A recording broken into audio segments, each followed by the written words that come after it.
قال المؤلف رحمه الله تعالى ونفعنا بعلومه في الدارين آمين. Kewajiban beribadah disertai keikhlasan. Tuan muslimin sedang jemaah yang dirahmati Allah sekalian, alhamdulillah.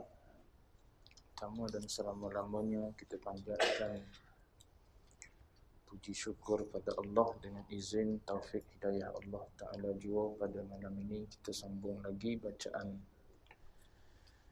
kitab Risalatul Mudzakarah karangan Al-Allamah Al-Habib Abdullah Alawi Al-Haddad rahimahullah ta'ala.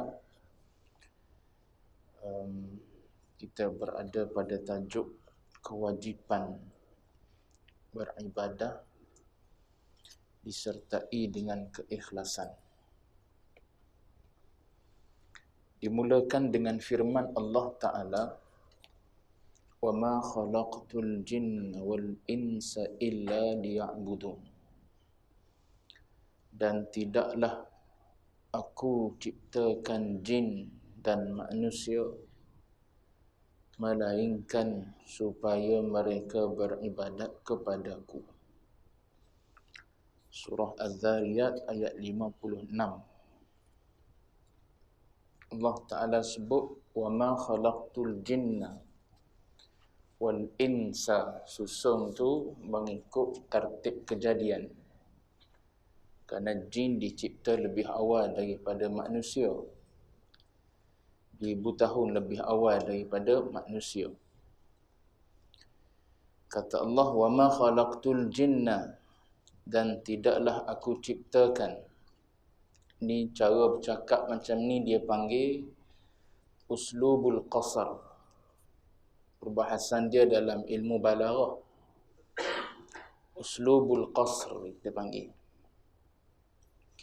Boleh aja kalau Allah Ta'ala nak guna uslub biasa ataupun gaya bahasa biasa. Maka Allah Ta'ala boleh saja buat ayat khalaqtul jinna wal insa liya'budun. Itu sama maksud dia. Aku jadikan jin dan manusia untuk beribadat kepada aku. Tapi Allah Ta'ala tak buat ayat macam tu. Dia datangkan nafi. Ma di depan tu fungsi dia menafikan. Dan ada illa mengisbatkan. Maka gaya bahasa macam ni dipanggil gaya bahasa qasar. Maknanya apa yang disebut sahaja yang dikehendaki. Maknanya ulama mengatakan khalaqtul jinna wal insa lil ibadati faqat. Untuk beribadat jelah. Bila tak jadi ibadat, itu bukan tujuan Allah Ta'ala cipta. Lepas tu ibadat tu luahlah pula. Apa itu ibadat? Ibadat itu ta'atul abid lil ma'bud. Ibadat ni adalah ketaatan seorang hamba kepada Tuhan dia. Sama ada fi amrihi au fi nahyihi. Sama ada taat pada Tuhan tu pada suruhan dia ataupun pada larangan dia. Itu dipanggil taat. Lepas tu keluar zahir, keluar batin pula. Suruhan Allah Ta'ala yang berbentuk zahir, yang berbentuk pegangan, i'tiqad, berbentuk zahir, syariat, berbentuk batin, akhlak, tasawuf. Itu ada suruh, ada larang. Pada i'tiqad, ada suruh, ada larang. Suruh mentauhidkan Allah Ta'ala. Kena faham macam mana nak mentauhidkan Allah Ta'ala. Jangan sampai terjerumus pada i'tiqad yang batil, yang salah.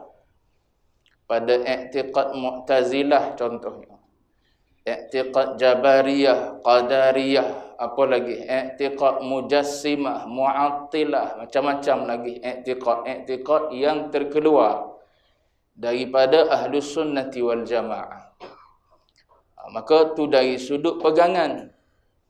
Begitu juga dari sudut syariat. Dari sudut syariat ada suruh, ada larang. Suruh semayang, larang mencuri. Suruh puasa, larang berzina. Itu pada suruhan dan larangan. Begitu juga pada batin. Suruh ikhlas, larang riak. Suruh suruh tawaduk, larang takabbur. Tu semua tu diperincikan oleh para ulama lah pula dalam bab-bab dia, dalam kitab-kitab dia. Cuma sini kita nak ambil secara umum. Allah Ta'ala sebut, wa ma khalaqtul jinna wal insa illa liya'budun. Asal liya'budun tu kenapa nun tu baris bawah? Sepatutnya nun baris atas lah. Ya'buduna. Kenapa nun sini bagi bawah? Sebab asalnya ada dhamir so lagi belakang tu. Sebab tu dia terjemah kepadaku. Tapi dhamir tu dibuang. Dibuang untuk tujuan nak samakan nerima akhir. Tu kerja Allah Ta'ala. Dalam Quran banyaklah benda-benda macam tu. Yang perlu kepada ilmu alat lah untuk kita reti.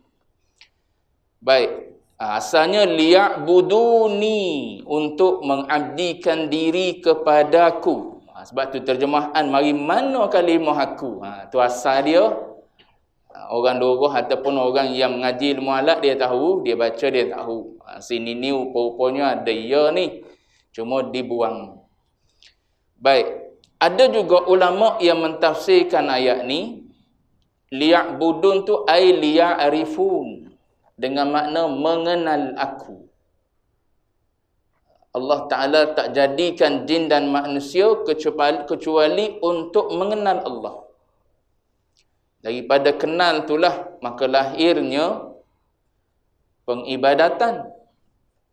Daripada kenal tu dia keluar rasa cinta dan kasih. Dan atas dasar kasih itulah taat pada Allah Ta'ala. Tak kasih tak sempurna taat. Percayalah, tak kasih tak akan sempurna taat. Kenapa si isteri boleh sempurna taat dia pada suami sampai hujung nyawa suami? Walaupun suami dia tu bukan baik sangat pun, tidak malaikat. Macam-macam perangai orang tua ni. Muda lain, tengah-tengah umur 40-an, 50-an lain. Umur tua lain pula perangai. Tapi dia boleh duduk dengan suami dia tu sampai usia tua. Bahkan mati boleh jadi sekali.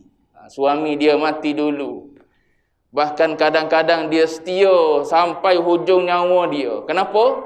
Dia letak kasih dia pada suami. Dia boleh junjung walaupun susah. Walaupun dia memendam perasaan. Walaupun dia kecewa, tapi dia boleh ikut. Sebab apa? Kasih. Gitu. Sebab tu ulama kata, liya'rifun, untuk kenal. Hasil daripada kenal, mari cinta. Maka buah daripada cinta itulah junjung perintah Allah. Suruh, larang. Belum suruh, buat dah orang cinta ni. Kau kena suruh dulu baru buat. Orang bercinta. Dah. Orang bercinta ni belum suruh, buat dah. Makwa suruh kau beli hadiah hari jadi. Dah. Kita tanya dia, awak lahir bila? Gitu Ke tuan-tuan tak pernah bercinta? Pengalaman masing-masing tu mengimbau zaman silam. Kita pandai-pandai pergi tanya. Tak payah tanya habis duit. Dah, pergi tanya lah, awak lahir bila? Dia pun bagi tahu tak ada lahir. Beban tu sebenarnya tanya tu. Tapi kenapa sanggup buat tu? Sebelum tarikh tu memang duduk dalam kepala, ingat siapa bila-bila. Sebelum tu duk mikir dah. Boleh jadi sebulan, seminggu sebelum sampai tarikh tu duk mikir dia nak beli apa tahun ni. Tahun lepas beli hadiah ni dah, tahun ni nak beli apa. Serabut kepala mikir tu. Tapi sebab apa buat juga? Sebab cinta. Gitu ibaratnya bila kenal Allah Ta'ala belum maghrib siapa dah. Mana siapa awal tadi sebab cinta. Saya tak termasuk. Tuan-tuan yang mari awal ataupun yang teringat nak pergi masjid awal lagi. Sebab cinta. Suka pada masjid. Tempat Allah Ta'ala jadikan tempat yang paling mulia atas muka bumi. Masjid surah. Jadi suka kita. Sebab apa? Kena Tuhan yang memerintahkan supaya kita mari ke tempat ni. Maka marilah kita sini. Saat orang lain tak pergi masjid surah, kita sini duk ulang alik. Maghrib isyak sini kita. Zuhur, asar, subuh 5 kali sehari. Sini kita tak tinggal. Keluar daripada rumah musafir. Plan dah nak berhenti semayang di mana. Tu orang yang ada cinta. Orang tak ada cinta, dia tak kisah. Semayang pun tak. Bila tak kenal diri hamba, ada Tuhan iaitu Allah. Sebab tu asal kena kenal dulu Allah Subhanahu Wa Ta'ala. Sebab tu tasawuf letak awal-awal agama, awaluddin ma'rifatullah. Kenal Tuhan dia. Awal-awal agama kenal Tuhan lah. Awal-awal perkara kena kenal dulu Tuhan dia ni orang macam mana. Nak pergi ke rumah, nak pergi ke rumah orang, kena kenal dulu Tuhan dia ni macam mana. Dia ni cermat ke Tuhan dia ni? Kalau jenis cermat jangan buat terbelah. Terbelah tahu ke? Orang luar panggil terbelah juga ni. Kalau Tuhan dia jenis orang cermat, jangan kita buat apa? Buat terbelah. Kita pula diri kita tu sendiri dah terbelah dah. Anak kita hyperaktif, jangan dok bawa. Apa? Sebab Tuhan dia jenis cermat. Kena kenal lu Tuhan dia macam mana. Tuhan dia ni kalau pukul 10 pagi ni dah bangun ke belum? Kena kenal. Lama kita pergi hon depan rumah dia, dia duduk tidur lagi pukul 10. Kena kenal. Begitu ibaratnya, mari ke dunia ni biar kenal Tuhan dunia ni siapa. Dia ada Tuhan ni, tidak saja-saja dunia ni ada. Kau tiba-tiba ada dunia, kita pun tiba-tiba lahir. Sebab mak kita kahwin dengan ayah kita, maka kita pun keluarlah ke dunia ni. Tak kenal pun Tuhan dunia ni siapa. Ada orang macam ni, siapa akan mati tak kenal Tuhan. Tu yang duduk dalam maksiat berpanjangan. Orang yang kenal Tuhan dia, dia turut apa yang Tuhan dia perintah. Apatah lagi kalau tuan-tuan mengaji bab pegangan pula kan, terima sajalah yang ditentukan oleh Allah. Kita sedang menyaksikan skrip Allah Ta'ala dalam hidup kita. Semua dah siap ditentukan oleh Allah. Itu i'tiqad ahli sunnah wal jamaah. Baik. Jadi ayat ni diletak di awal lah. Nak suruh kita tahu asal-usul kita. Allah Ta'ala jadikan jin dan manusia. Kita ni sama ada anak ke ayah ke siapa ke kita, tujuan dia Allah Ta'ala jadikan liya'budun, untuk mengabdikan diri pada Allah Ta'ala. Lepas tu ibadat tu luahlah. Semua ketaatan, semua perkara yang menjurus kepada junjung perintah Allah, tinggal larangan Allah, maka itu dinamakan ibadat. Seluruh hidup kita murtabitun bis sama, kata Allah, murtabitatun bis sama. Seluruh hidup kita ni berkait dengan langit. Berkait dengan langit ni maknanya berkait dengan hukum hakam yang ditentukan oleh Allah Ta'ala. Daripada sekecil-kecil perkara, imatatul adha ala tariq, buang sampah di jalanan, sehinggalah mengurus negara, mengurus dunia, siasatud din, mengurus dunia dengan agama. Itu semua diajar. Jadi taat belaka, jadi ibadat belaka tu. Mengurus dunia dengan agama, jadi ibadat. Tinggal urus dunia dengan agama, jadi maksiat. Siapa-siapa nak urus dunia, ambil agama, dia orang yang apa? Orang yang sekular je mengatakan mengurus dunia tidak dengan agama. Sebab dia nak takluk seorang. Dia nak ambil seorang dia je jawatan tersebut. Dia tak nak bagi kepada orang lain. Tapi kalau orang tahu bahawa mengurus dunia ni mesti dengan agama juga, maka orang tak berbuat. Sebab apa? Aku tak reti agama. Macam mana nak urus dengan agama? Aku tak reti agama. Sebab mengurus dunia dan hidup ini adalah dengan syariat daripada Allah Ta'ala. Hatta dalam perkara sebesar-besar mengurus manusia. Semalam kita ngaji bab qisas. Salah satu daripada perintah Allah Ta'ala pada ulul amri, pada wulatul umur, pada orang yang pegang tampuk pemerintah, dia laksana. Bila dia buat, itu ibadah. Bila dia tak buat, tu maksiat. Duduk dalam maksiat. Pas kita, apa yang boleh kita sumbang supaya terlaksananya hukum Allah. Tengok jalan-jalan dia yang boleh. Tuan-tuan lebih bijak tuan-tuan lebih bijak dalam ilmu tersebut. Cuma apa jalan yang boleh menyampaikan kita tertegaknya hukum Allah? Kita nak laksana sendiri. Kita tidak walatul umur. Kita bukan pemerintah. Ada pemerintah. So macam mana kita nak suruh siapa mesej ibadat kita supaya terlaksana hukum Allah pada orang yang memegang tampuk pemerintah? Cari jalan. Bila betul jalan kita, jadi ibadat. Bila tak betul, jadi maksiat. Dia tak ada terlepas satu pun dalam hidup kita ni tak jadi apa-apa. Tak ada. Sama ada jadi ibadat ataupun jadi maksiat. Tu zahir dan batin kita semua sekali. Sebab tu Allah Ta'ala sebut gitu. Khalaqtul jinna wal insa lil ibadah. Semua sekali. Aku buat ni untuk mengabdikan diri pada Allah Ta'ala saja. Baik. Satu. Yang kedua, Allah Ta'ala sebut, ya ibadiyalladzina amanu inna ardi wasi'atun fa iyaya fa'budun. Hai hamba-hambaku yang beriman, sesungguhnya bumiku luas, maka kepadakulah kalian menyembah, yakni mengabdikan diri. Kita sebagai hamba, abdi diri hanya pada Allah, turut hak Allah Subhanahu wa taala saja. Baik. Sudah menjadi tugasmu wahai orang mukmin.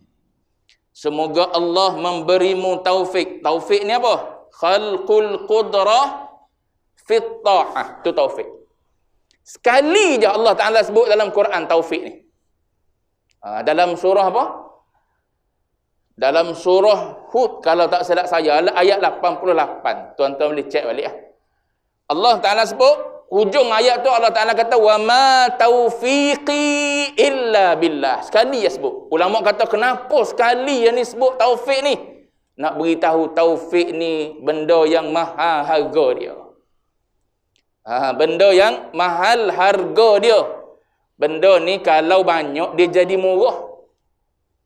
Ikan, bila banyak, murah lagi, mahal lagi. Murah.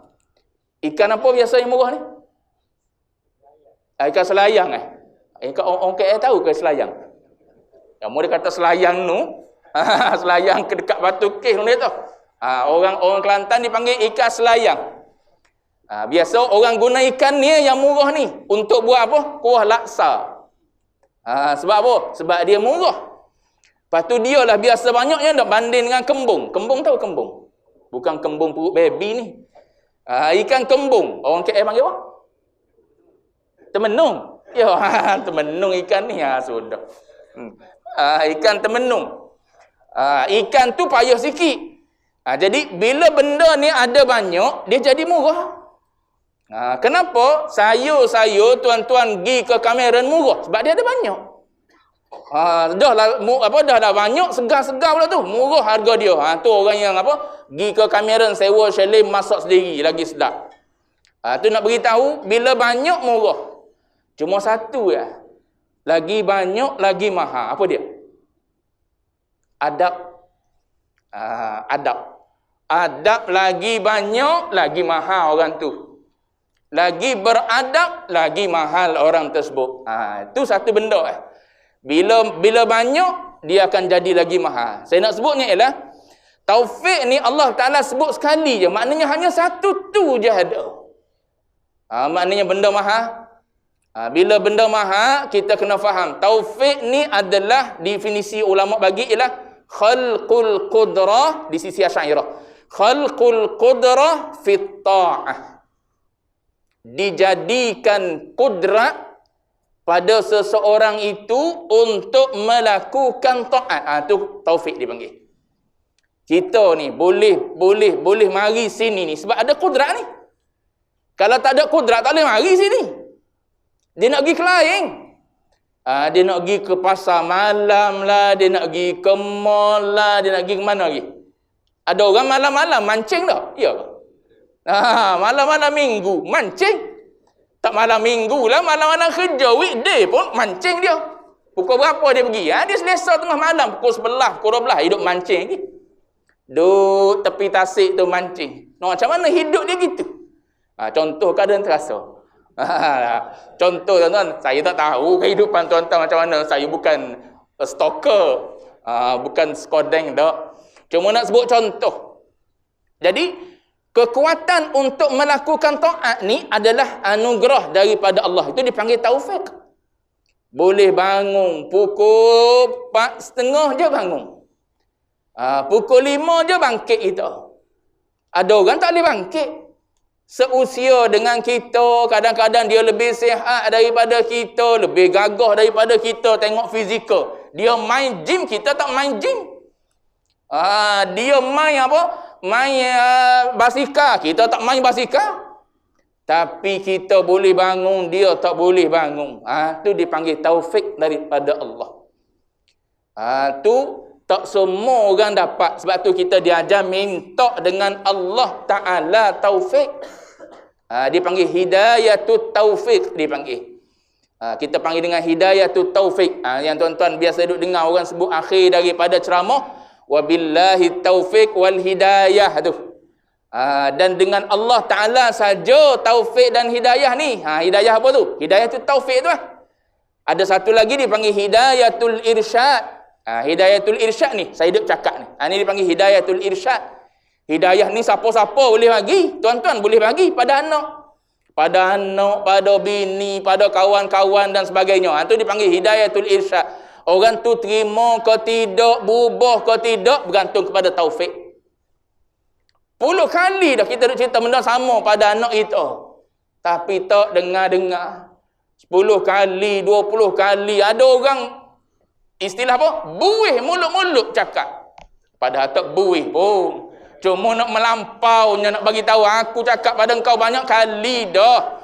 Belilah rumah di usia muda. Dah, duk tukar kereta. Contoh duk tukar kereta, lepas puas pakai kereta ni, beli kereta lain pula. Tak sempat habis bayar yang ni, tukar, beli yang lain pula. Masuk umur 60 baru berasa nak ada rumah. Selama ni duk sewa. Aku bagi tahu engkau lama dah, daripada muda dulu lagi buih mulut aku bagi tahu. Suruh apa? Beli rumah. Tak dengar. Tu dipanggil hidayatul irsyad. Yang ni yang disebut dalam Quran apa? Wa innaka latahdi ila siratim mustaqim. Allah Taala sebut pada Nabi, wa innaka, sesungguhnya engkau wahai Muhammad, latahdi, boleh bagi hidayah ke jalan yang lurus. Hidayah apa ni? Hidayatul irsyad. Nabi boleh bagi penerangan. Penerangan Nabi yang paling baik. Tak ada yang lebih baik daripada penerangan Nabi. Penceramah yang terbaik sekali Rasulullah. Tu pun ada orang tak terima. Tak pelik apa. Kita bukan penceramah terbaik. Tak pernah terlatih pun kita. Tahu-tahu terjun je. Orang suruh kita bagi ceramah, kita bagi ceramah. Orang suruh kita mengajar, kita mengajar. Tak pernah dilatih. Contoh.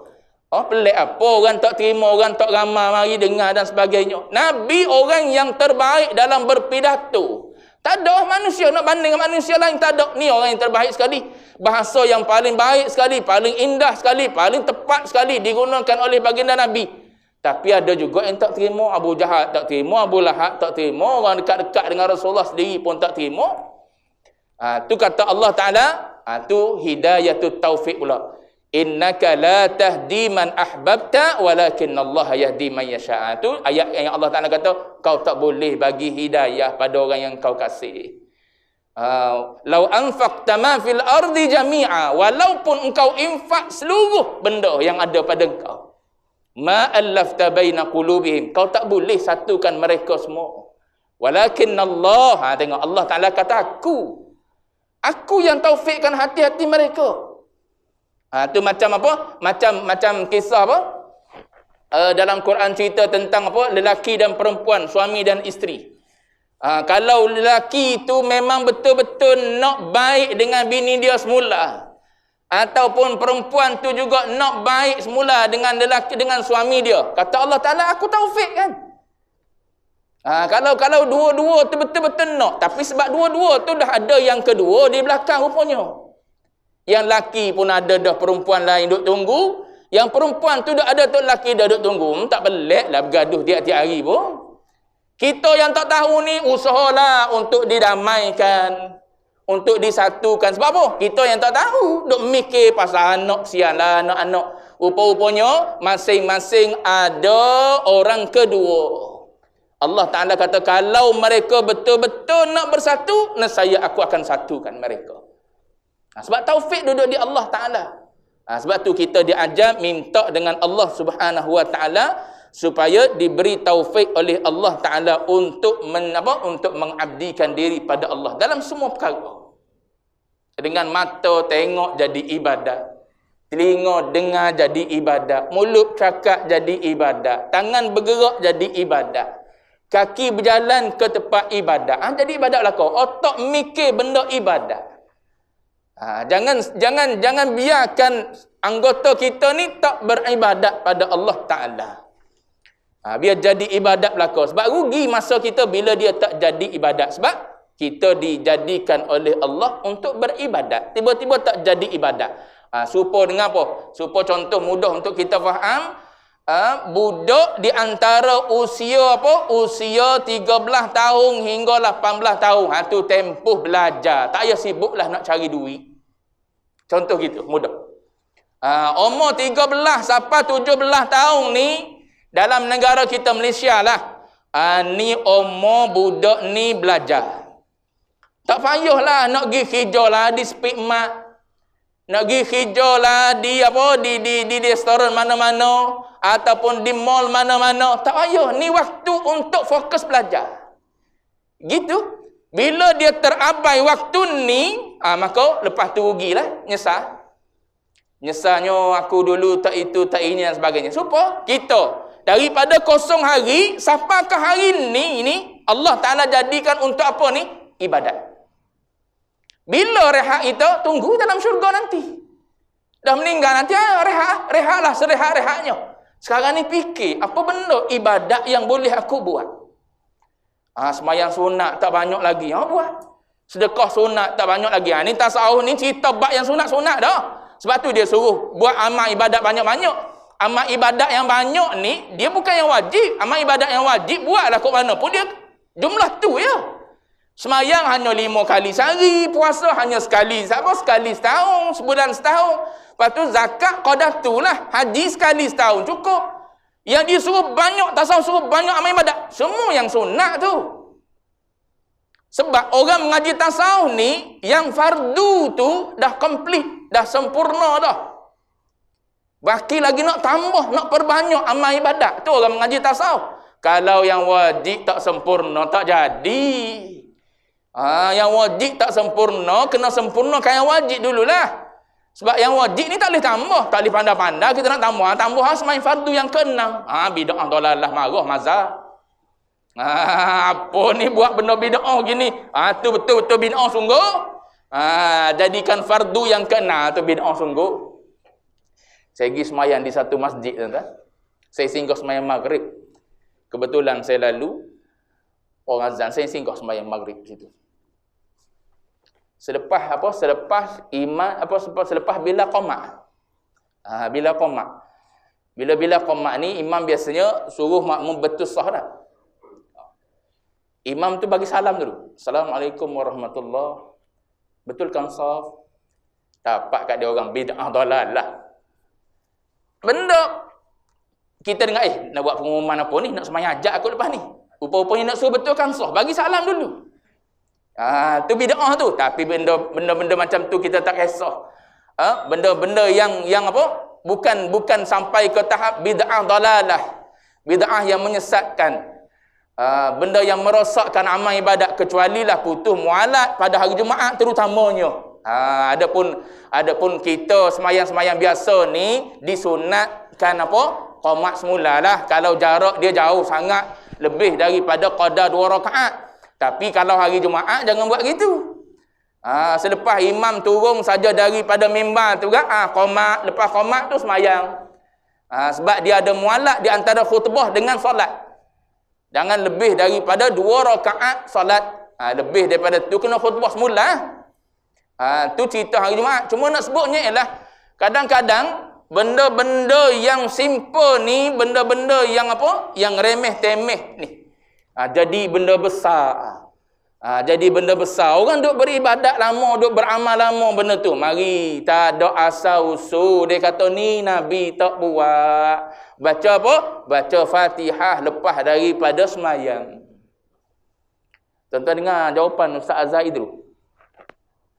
Kebetulan lalu saya tengok jawapan. Dia ngajar budak.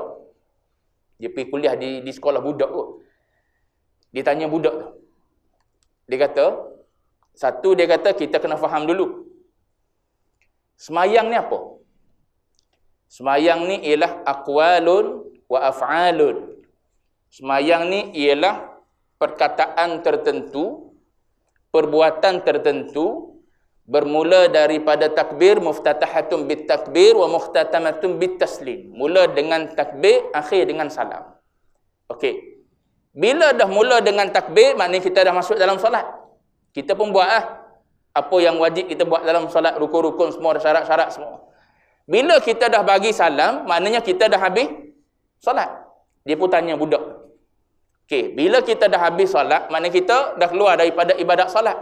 Boleh tak selepas daripada solat ni, kita baca surat khabar? Budak tu kata, boleh lah baca surat khabar, apa salahnya? Kalau baca surat khabar boleh, takkan Fatihah tak boleh. Logik. Main logik je. Kalau baca surat khabar boleh, takkan baca Fatihah tak boleh. Surat khabar bukan ibadat, harus. Fatihah satu huruf pahala. Walaupun Nabi tak buat. Gitu. Tapi dia main lain pula. Nabi kan dah ajar siap-siap dah. Dalam bab zikir tak gitu. Dalam bab zikir open luah bab zikir ni.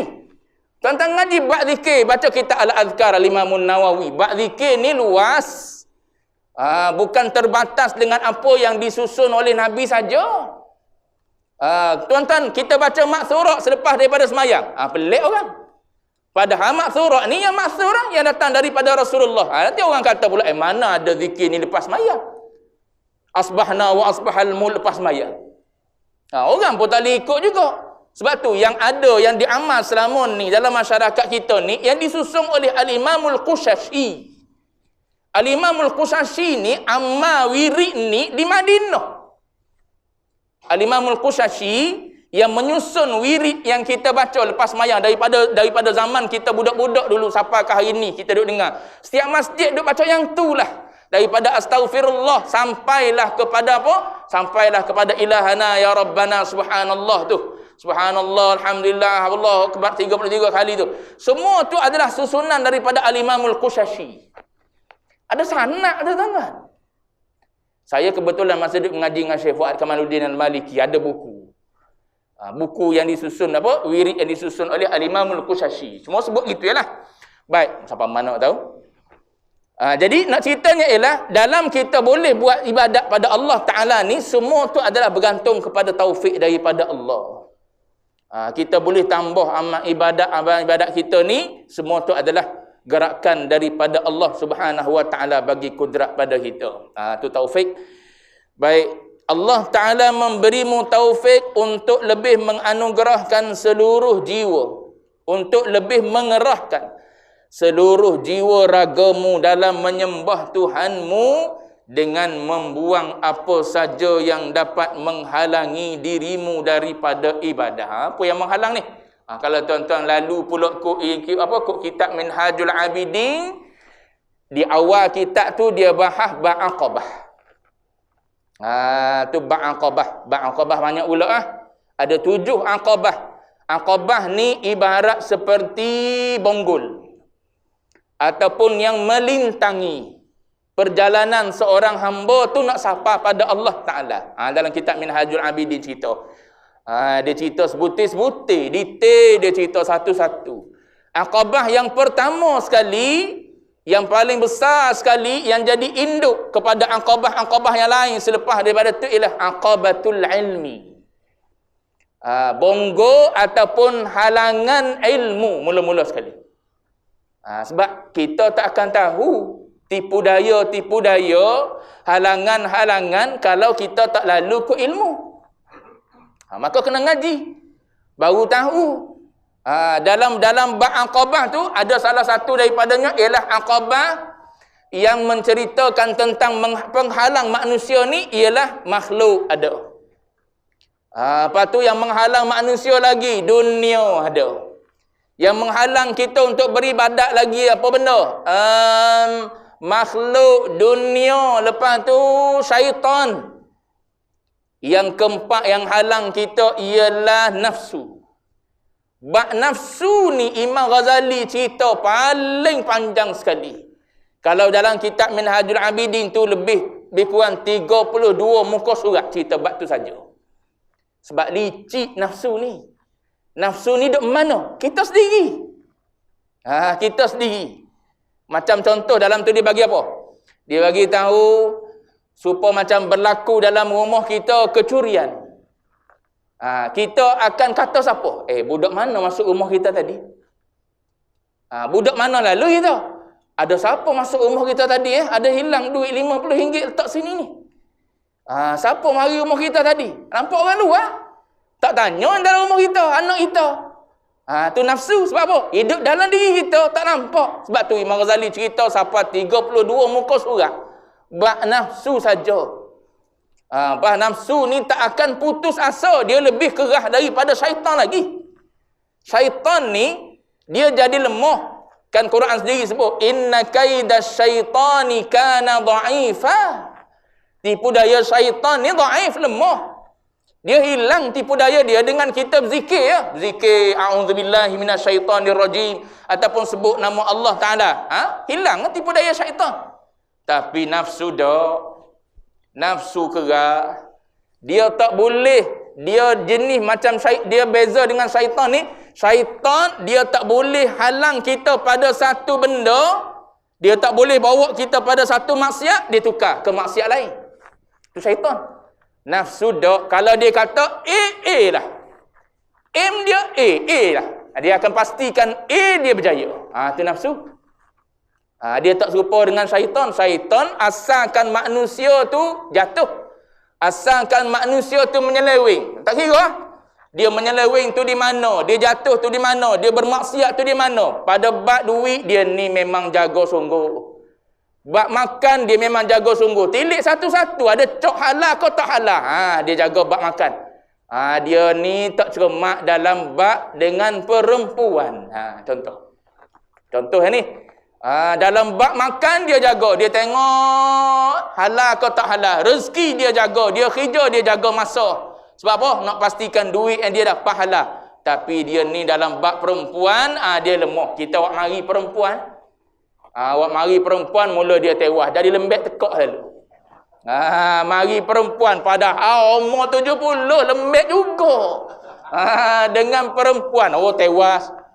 Tu tuan-tuan jangan pelik. Tengok-tengok agamawan terlibat dengan benda-benda gitu. Jangan pelik.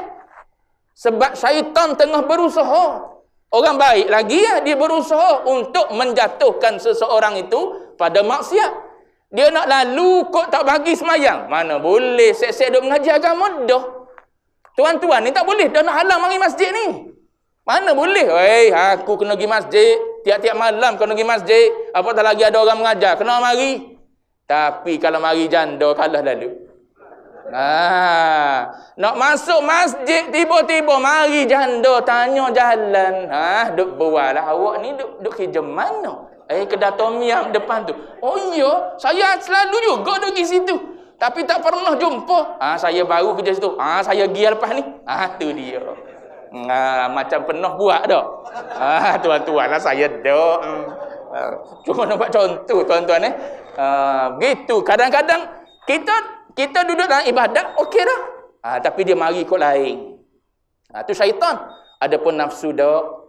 Nafsu bila dia nak suruh kita jatuh pada satu-satu perkara, maka dia akan pastikan kita jatuh pada perkara tu. Sebab tu diceritakan dalam dalam kitab Minhaj sepanjang 32 muka surat sebut bab nafsu saja.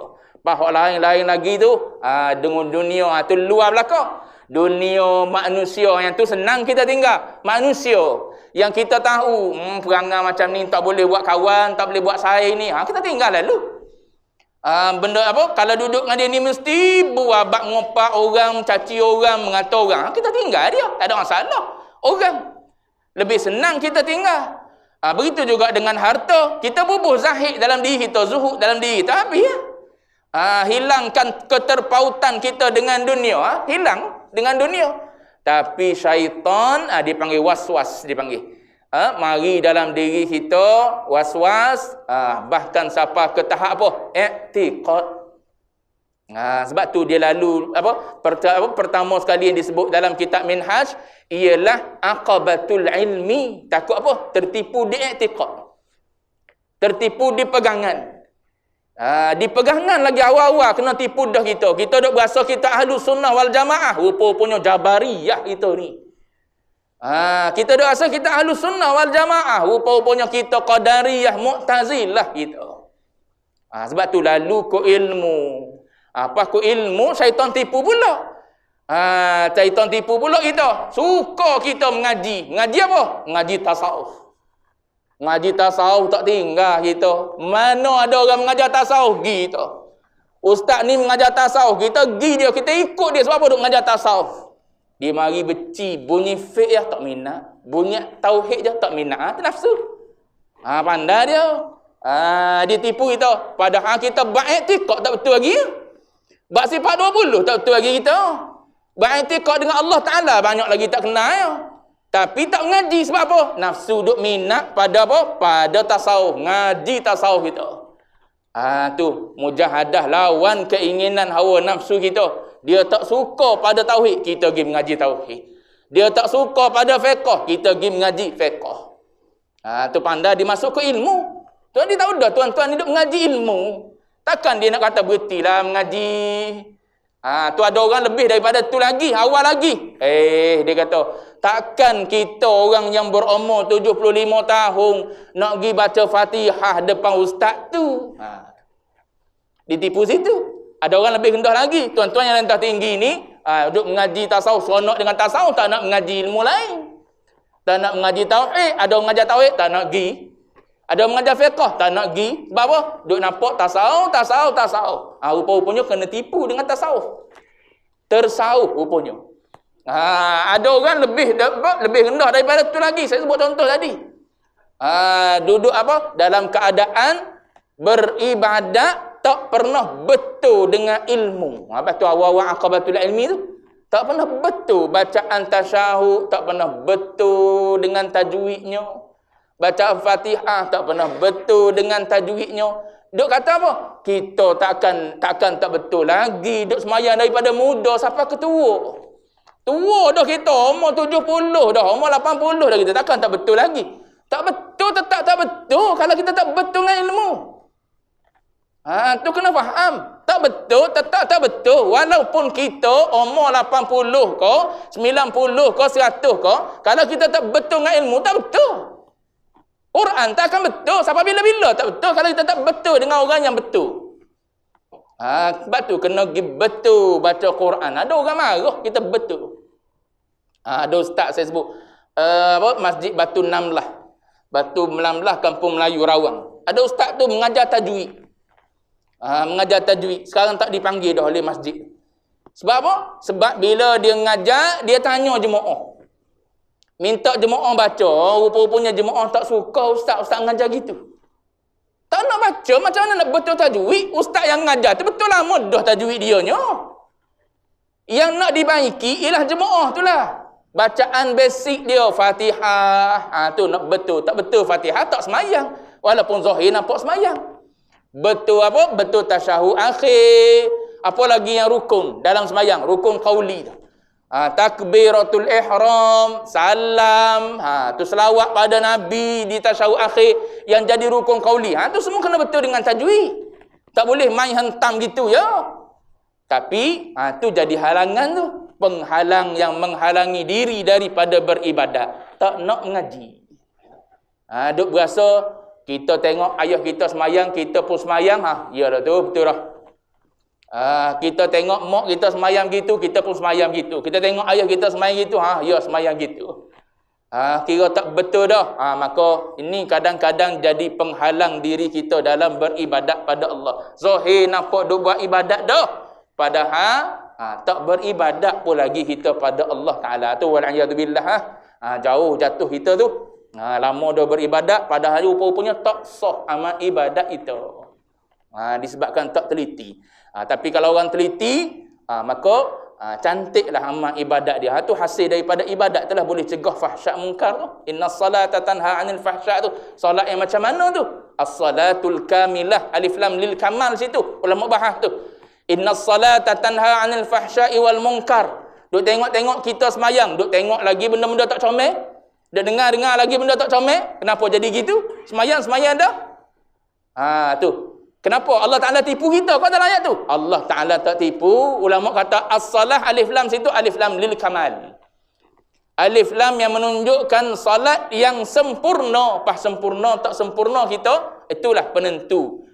Kita ni boleh cegah diri kita daripada fahsyak ataupun tidak. Sempurna dari sudut fiqh saja, boleh jadi tak sempurna dari sudut tasawuf. Semayang molek dah, betul dah dari sudut fiqh. Ulama fiqh pun mengesahkan, ustaz yang mengajar fiqh mengesahkan, betul, bacaan rukun qauli betul, perbuatan fi'li betul. Tapi tasawuf tak mengesahkan pula. Mu semayang macam ni ada riak lagi ni. Mu semayang macam ni ada sum'ah lagi ni. Mu semayang macam ni ada sifat-sifat mazmumah lain lagi ni. Batal amal ibadat pula. Batal pahala amal ibadat pula. Sebab tu jadi tak cegah fahsyak munkar. Sebab tu duduk dengan ngaji. Sebab nak kenal. Bila melalui ke ilmu baru tahu, rupa-rupanya ni belum ikhlas lagi. Sebab tu dia bincang bab ikhlas ni. Ikhlas ni benda paling payah sekali. Benda yang paling payah sekali nak boleh. Andai dia ni dijual di kedai dengan harga mahal, wajib pergi beli ikhlas ni. Tapi jenis barang tak dijual. Dengan ilmu yang kita baca saja dia tak jadi. Kita kena dah, gini rupanya ikhlas. Dia tak duduk dalam hati kita dengan ilmu tu, dengan kita faham gitu saja. Dia meresap dalam hati, kita tahu. Kita ambil daripada siapa? Orang yang ikhlas juga. Baru kita dapat ikhlas. Kita ambil daripada orang yang tak ikhlas. Macam mana kita nak kena ikhlas? Kita ambil daripada orang yang panah baran. Dia ngajar bab sabar. Boleh jadi sabar kita. Duk tengok perangai dia. Sabar kok gini ni ustaz ni. Orang ambil parking dia pun berperang. Orang ambil parking dia pun bergaduh. Siap saung dalam kuliah lagi. Tapi dia mengajar babus sabri, bab sabar. Tuan-tuan boleh ambil sabar daripada dia? Tak boleh ambil sabar daripada dia. Tak siapa kita ke tahap sabar. Orang yang mengajar sabar, tuan-tuan tengok dalam kitab kitab Ar-Risalah Al-Qusairiyah. Ada kisah dia duk mengajar bab sabar. Pada masa tu dia duk tengah-tengah mengajar tu, mari kala jengking sengak. Bila sengak sakit, sengatan tersebut, dia kata aku nak cerita, kau tak nak cerita. Kalau aku cerita, maknanya aku tak sabar. Sabar-sabar ni kata tahan diri daripada bercerita. Bercerita benda yang tak sepatutnya kita sebut. Ataupun tak cerita benda yang keaiban. Bila kita cerita keaiban, benda yang tak cantik, aibnya ialah Allah Ta'ala lah yang mendatangkan benda-benda tersebut, ujian-ujian tersebut. Ujian-ujian semua tu kita pergi cerita pada orang ni tu maknanya kita pergi dedah benda yang sepatutnya kita tak dedah. Orang tak cerita tahan gitu dalam keadaan sakit. Sebab apa? Duk cerita bab sabar. Sabar ni kan al-habsu, tahan diri kita, kurung perangai yang tak molek tu. Nak cerita benda tak molek kalau di mulut, nak buat benda tak molek pada perbuatan, kurung biar dia duduk dalam je, jangan sampai keluar di luar. Tu siapa tahap tu orang menahan sabar. Kita kalau anak salah sikit pun jetik dem. Anak nak ambil sabar daripada kita kok mana? Kalau anak buat salah sikit, tertumpah air sejuk. Tertumpah air sejuk, jetik lalu. Lepas tu ada waktu lain kita kata sabarlah. Nak ambil sabar mana? Dia tak ada contoh sabar. Dia kena ambil daripada orang sabar, baru dia dapat sabar. Sebab tu sempurnanya akhlak para sahabat sebab ambil daripada Rasulullah. Sebab tu ada orang dalam sejarah, orang yang buat orang yang cuba untuk test, nak tengok ni betul ke tak keturunan Rasulullah. Kalau betul dia keturunan Rasulullah, mesti dia akhlak lebih kurang sama dengan Rasulullah. Tu Zainal Abidin As-Sajjad tu yang saya pernah sebut kisah dia. Zainal Abidin As-Sajjad, ada orang yang sampai peringkat upah. upah seorang lelaki gi buat benda-benda tak baik depan apa Zainal Abidin As-Sajjad. Gi caci maki dia. Habis segala haiwan dalam zoo keluar. Sebut pada Zainal Abidin As-Sajjad. Dia cucu cicit Nabi. Tak ada masalah apa. Dengar anak murid yang bersama dengan Ali Zainal Abidin As-Sajjad ni. Kalau boleh gak nak pertahanlah guru dia, syekh dia. Tapi tak, dia kata biar da'u. Biarkan dia habis apa yang nak cerita. Habis, selesai dia cerita dah. Selesai kau nak cerita apa-apa? Habis dah. Aku sebut semua dah. Puas dah hati aku. Aku dah luah semua dah apa yang aku nak cerita pada engkau. Dia kata apa? Adapun yang engkau sebut tu, dia kata, Fiyya. Semua ada padaku. Wa ma khafiya anka a'zam, dia kata. Dan ada lagi, banyak lagi aib yang kau tak tahu. Dan yang kau tak tahu tu jauh lebih besar daripada tu lagi. Tetap tawaduk situ. Boleh kita gitu. Berparang kita. Orang kedai bel pula kan siap. Jawab dia, bergaduh turun-temurun, 7 keturunan gaduh. Siapa yang mula bergaduh? Mak kita dulu. Kita, anak dia, bergaduh juga. Lepas nak ambil sabar daripada mak. Nak ambil sabar daripada ayah kita. Kalau begitu perangai dia, tak boleh. Tu nak cerita akhlak batin nak kena tengok juga. Jadi, semua nak sebutnya di sini ialah yang menghalangi diri kita daripada beribadah ni banyak perkara lah. Sini dia tak cerita detail, tuan-tuan nak detail, tuan-tuan kena mengaji kitab Minhajul Abidin lah. Yang tu dia cerita secara terperinci satu pengalaman rohani perjalanan dia sendiri. Dia luahkan di dalam buku untuk tatapan kita. Sebab benda tu boleh jadi berlaku juga pada diri kita. Baik. Habis dulu situ, nak subuh dah. Membuang apa saja yang dapat menghalangi dirimu dari ibadah dan mengalihkan apa saja yang dapat menghalangimu dari beribadah kepadanya, kepada Allah. Akan datang ketahuilah bahawa beribadah tidak dianggap sah jika tidak berdasarkan ilmu. Kok mana pun kena lalu ke ilmu dulu, baru sah amal ibadat itu. Wallahu a'lam. Ilmuhul atam.